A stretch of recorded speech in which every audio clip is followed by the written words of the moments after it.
And today in Pakistan, U.S. officials say that the 5 U.S. citizens under arrest there just tried to connect with extremists online, then met with 2 terror groups.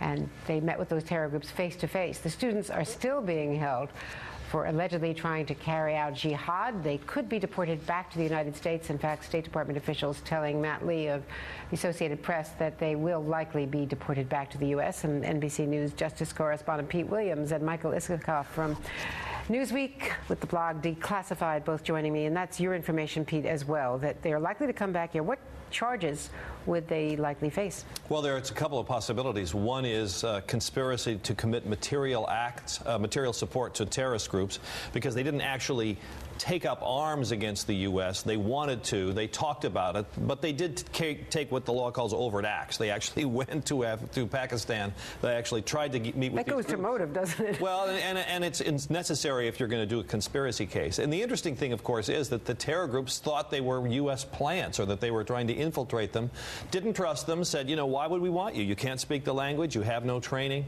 One other thing, Andrea, that's emerging today is that it does appear that the initial impression we had is that Pakistani police sort of stumbled across them or were told about their presence by neighbors. I think it's becoming clear that the Pakistanis actually knew that they were coming.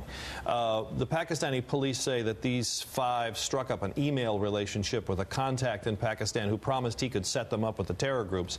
It does seem now that the Pakistanis were aware at perhaps some late stage in this emailing about their contacts and really were watching them the whole time. Is it possible, given the ISI, the security organization, Michael, in Pakistan, that it was actually the U.S. that was tracking them the whole time? Because there is a lot more question, cooperation. yeah. Whenever you get email going across like internationally, it's something that the U.S. intelligence could very well have picked up on, shared with the Pakistanis. We don't know the full story. They wouldn't necessarily share that publicly at this point, but that question is certainly out there. I talked to a senior law enforcement official this morning who says, look, these guys were clearly aspirational. It's not at all clear they were operational. That does, raise a question about how strong a case the United States, the Justice Department could make against them. They could certainly go that route, material support. But I think the larger question here is you have this really remarkable string of cases over the last few months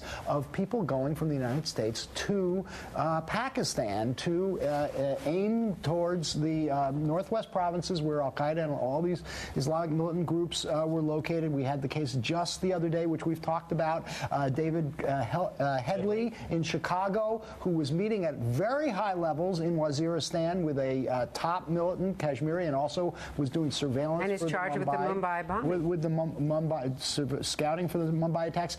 I mean, this really has raised a lot of concerns among Homeland Security officials about whether or not there is something larger going on here about the interaction between Americans and that region of the world. And before I let you go, Pete, I just want to put out there something that we are all working on internally.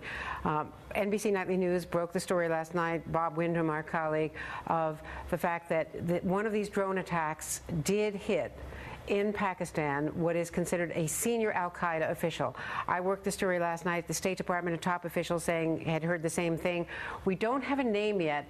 We're told that it's not number 1, bin Laden, number 2, al-Zawahiri, but it's somebody high up there. We're not talking about a low-level al-Qaeda guy. No, and I think the hope is, at least in terms of the intelligence community, that it's the number 3 person who is the operational person for al-Qaeda, who actually does the day-to-day things. Because I was told it was not al-Masri. Right, but that bin Laden and al-Zawahiri, while they have symbolic importance, are really kind of out of the day-to-day loop and are not really involved in throwing the switches anymore. So this could be a big deal, and one of the issues is not that they're refusing to tell us necessarily.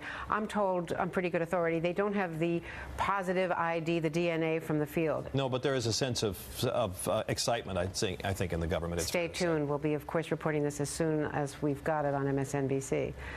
Just one quick point. They've very often thought they had somebody, and it turned out wrong. Kashmiri, the guy I just mentioned, was reported killed in a drone attack in Pakistan in September. In October, he popped up as plotting in this attack on very good David point. Coleman. Like Mark Twain, often, sadly, some of these the death of some of these al-Qaeda figures is exaggerated. Greatly exaggerated. No exaggerations from you. Thank you. Thank you very much, Pete Williams and Michael Isikoff.